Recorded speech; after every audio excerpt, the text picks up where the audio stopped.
Hey everyone, and welcome to this Risky Business bonus interview. This is an interview I'm recording with Dmitri Alperovitch for the main weekly Risky Business podcast, and I thought, you know what, we got this YouTube channel now, so we can post the whole thing on YouTube, basically unedited, because I figured there'd be people who would want to watch the whole interview. Dmitri, thanks so much for joining me. Great to be with you. So first of all, we should mention right off the bat that this is not an interview about CrowdStrike stuff. You were a co-founder of the company, but you left in 2020, which means you don't really have any insight into what happens there these days. And the last thing I'm guessing you want to do is express an opinion on anything that's happened because A, you've got NDAs, and B, I can't imagine you're particularly keen to be called as a witness in a in one of the numerous lawsuits that are resulting from their drama. I mean, is that about the rough shape of it? Yeah, well, first of all, I want to tell everyone who was impacted by this, whether it's while traveling and inconvenienced or worse during that time or otherwise, I feel absolutely terrible about this. But yeah, I left the company, retired in 2020, 4.5 years ago. So really don't have much to do with it at this point. And, I really have no comment. Yeah, no, fair enough. So let's discuss the topic at hand, right? Which is this prisoner swap that just happened between Russia and the West. We've seen a number of people who are in prison in Russia exchanged for Russians in prison in, I think, Germany and the United States. Looks like certainly, I mean, the consensus among people who really understand this stuff seems to be that Putin came off better out of this deal than anybody else, but also that doesn't mean that they shouldn't have done the deal. Why don't you just tell us, though, start off by telling us who got swapped and why? Yeah, so Putin got 8 people. We got 16, mostly hostages, Americans, and then some other nationals, as well as Russian citizens who are dissidents who are jailed in his colonies, prison colonies. So in terms of numbers, it was sort of a 2-for-1 split where we got more people. But of course, we got the innocent people back. He got a killer, he got a sanctions evader, he got 2 cyber criminals, and then he got a bunch of illegals, spies that were operating under a non-official cover in other countries. So unfortunately, I think he did get the better deal because effectively this encourages more hostage taking, right? Taking innocent Americans and other nationals that are still in Russia. There's still tons and tons of expats in Moscow and really all over Russia, and people still continue to travel, dual citizens and the like. And of course, you still have plenty of political opposition folks that can be arrested at any point, and some of them even like two of the ones that we got back, Vladimir Karamurza and Yelena Yashin, actually are saying that they would love to go back. They didn't want to actually leave because they feel like it's their mission to stay in Russia, even in prison, and to continue fighting Putin. So he'll have no shortage of people. Ilya Yashin's press conference was a train wreck, right? Because he starts coming out against sanctions that are targeting Russia, saying they're hurting Russian people, not the regime. And he also said that Russia and Ukraine need to negotiate to end this war, and really presented a pro-Russian view, which I guess is not surprising because he's Russian. Just because someone is anti-regime doesn't make them anti-Russian, right? Well, also, he's a politician. He hopes, yes. I think it's very unlikely, but he hopes that he would have a political future in Russia one day post-Putin.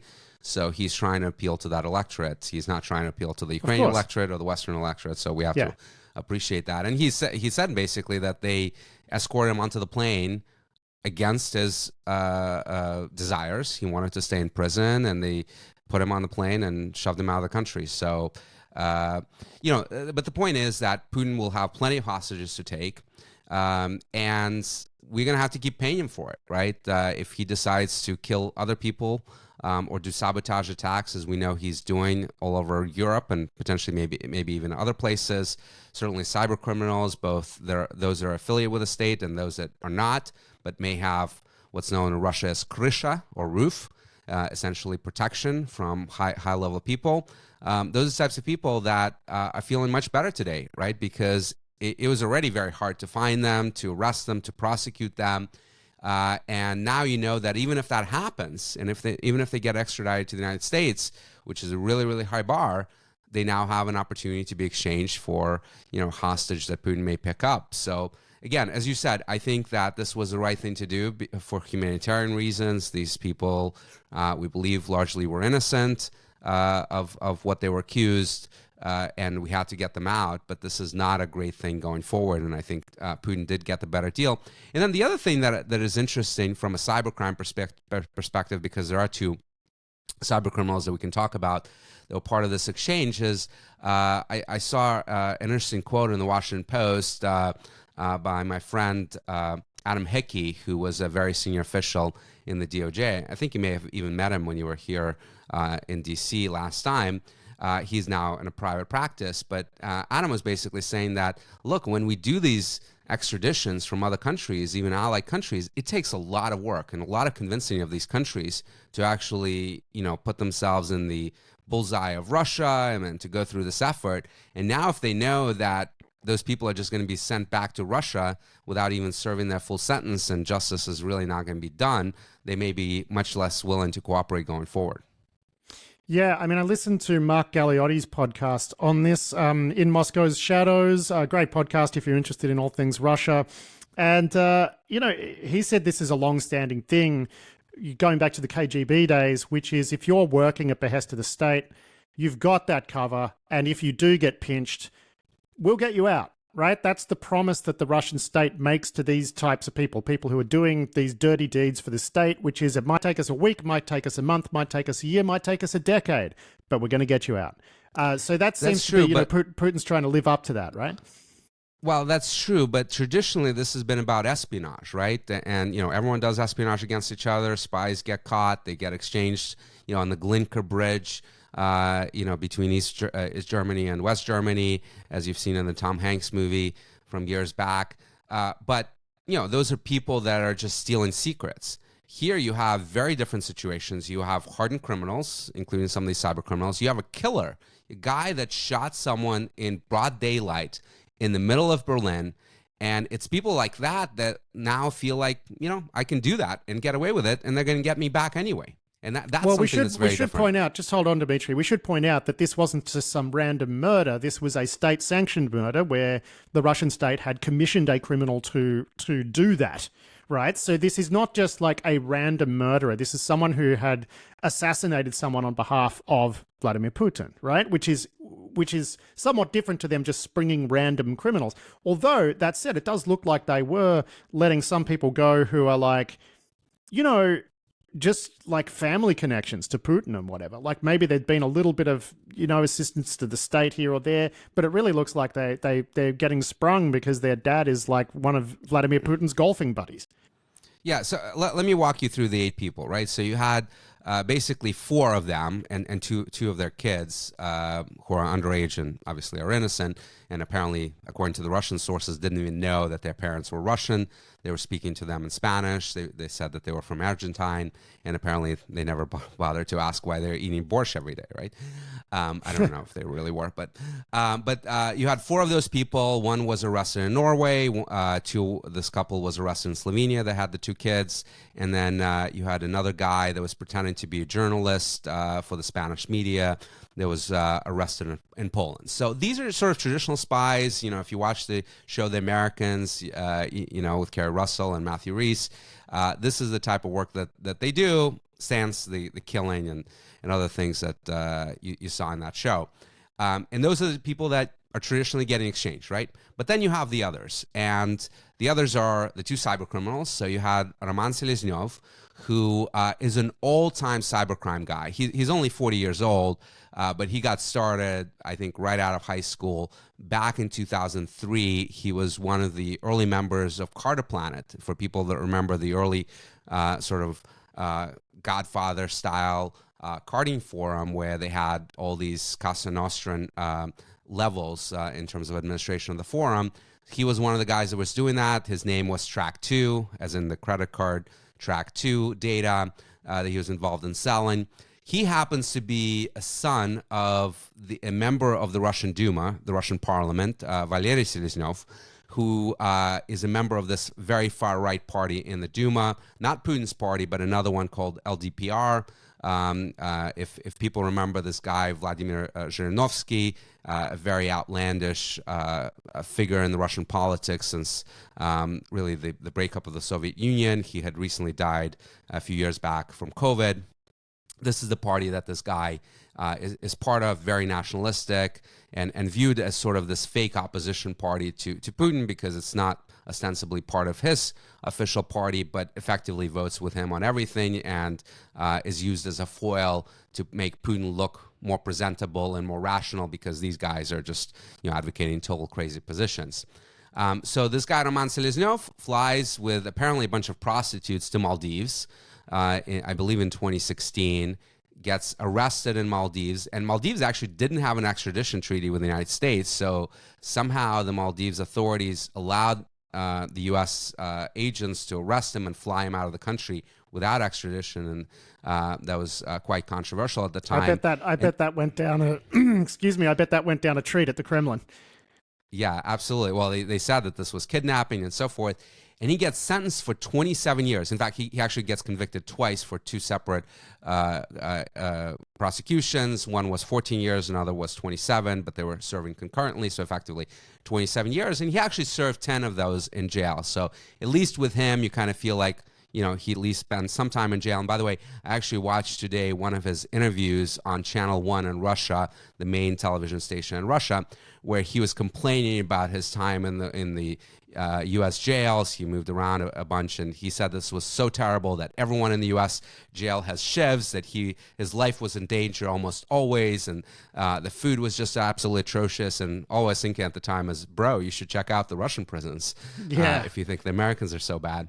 But sorry, just hang on a second. We saw the same Victor Bout, the infamous arms trafficker, when he was eventually swapped in one of these deals, like that, he did the same interview. He's like, "Oh, American prisons are so bad," And I mean, I think he was at like Supermax, right? So, maybe he had more reason to complain. But it seems like it's a propaganda template for the Russians when they get these guys back to talk about how decrepit American prisons are. I just find that a really funny, like, oddly consistent and funny line of attack against the United States when they get their crooks back, is to complain about the prison conditions.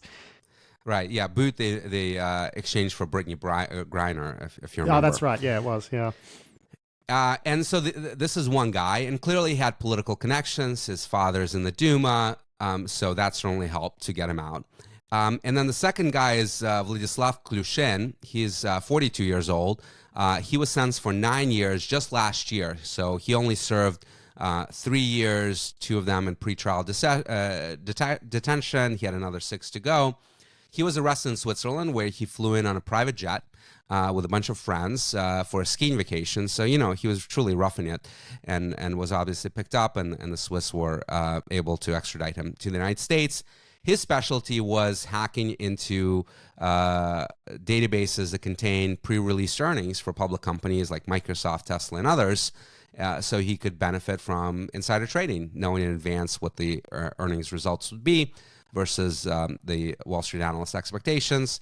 And he also had ties to senior officials in the Russian government, because he has or had a pen testing firm, M13, that had state contracts to do various pen testing activities.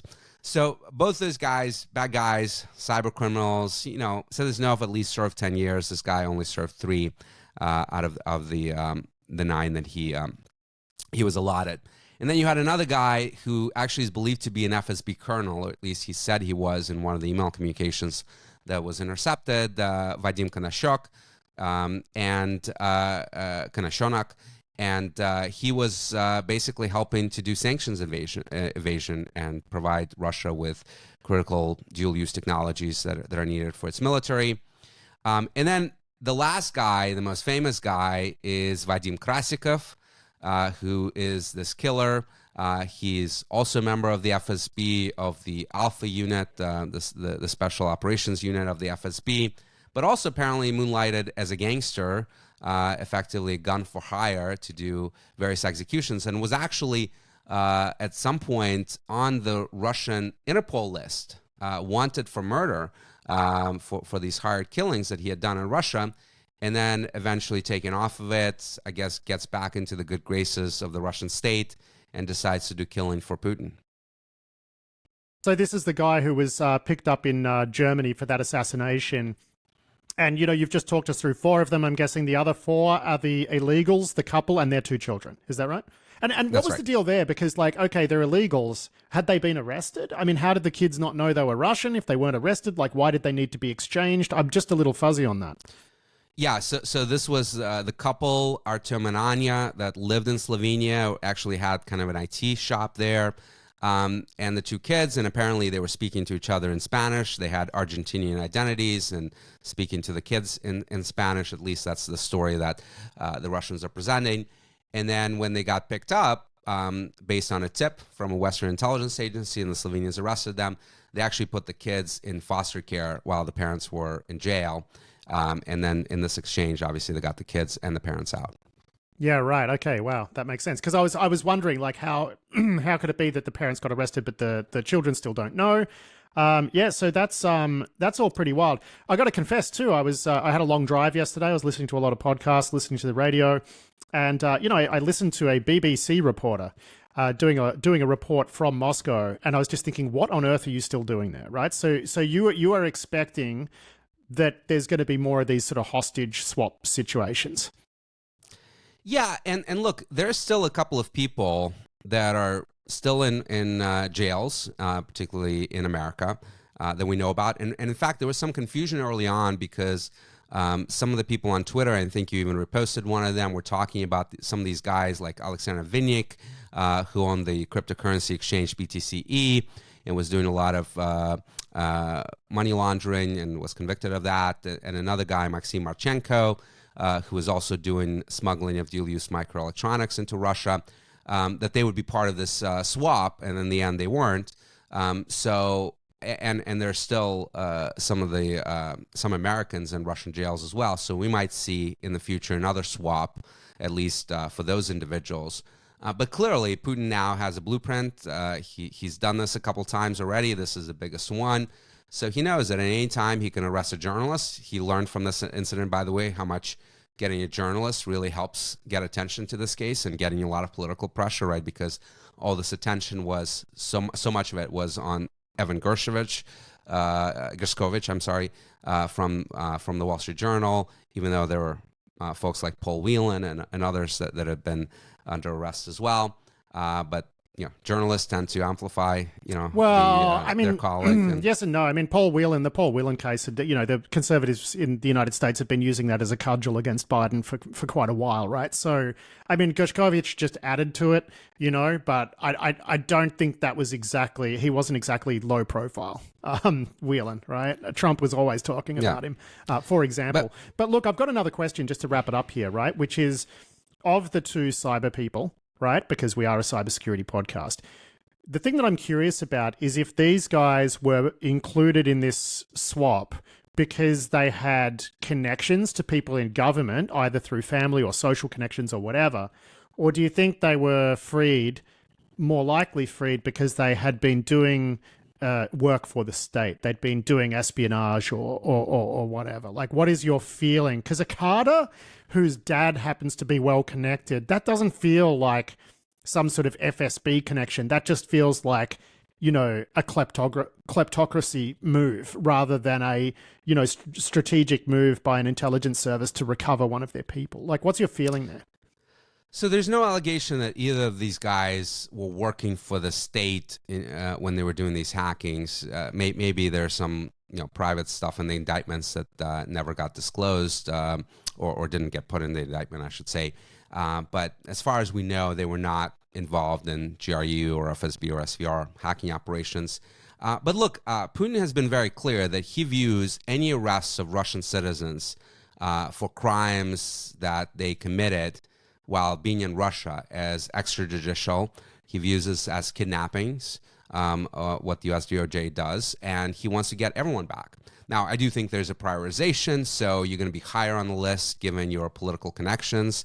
And, same here, right? Evan Gershkovich was clearly at the top of the list, and some of the other folks that we still have there, unfortunately, fell off the list. So in that respect, it probably works fairly similar. But I don't think that he's looking just for people who have worked for the state. He wants any Russian that has been arrested for anything by U.S. Government. And I think, we've established that you kind of agree. The consensus view that's forming seems to be that Putin got the better deal, but it was a deal that had to be done, and we in the West just have to take our medicine on this one.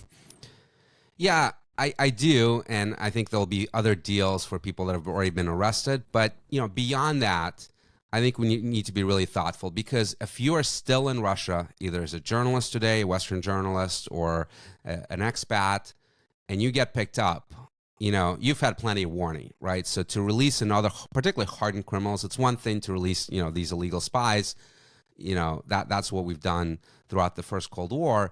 But to get these killers out, to get these smugglers out, cyber criminals, that's a totally different issue.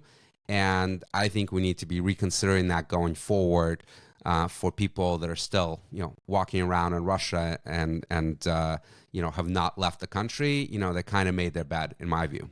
Yeah, I'm not planning any trips to St. Petersburg at the moment. Currently, that's not high on my list with the travel agent. Dmitri Alperovitch, thank you very much. Thanks for having me.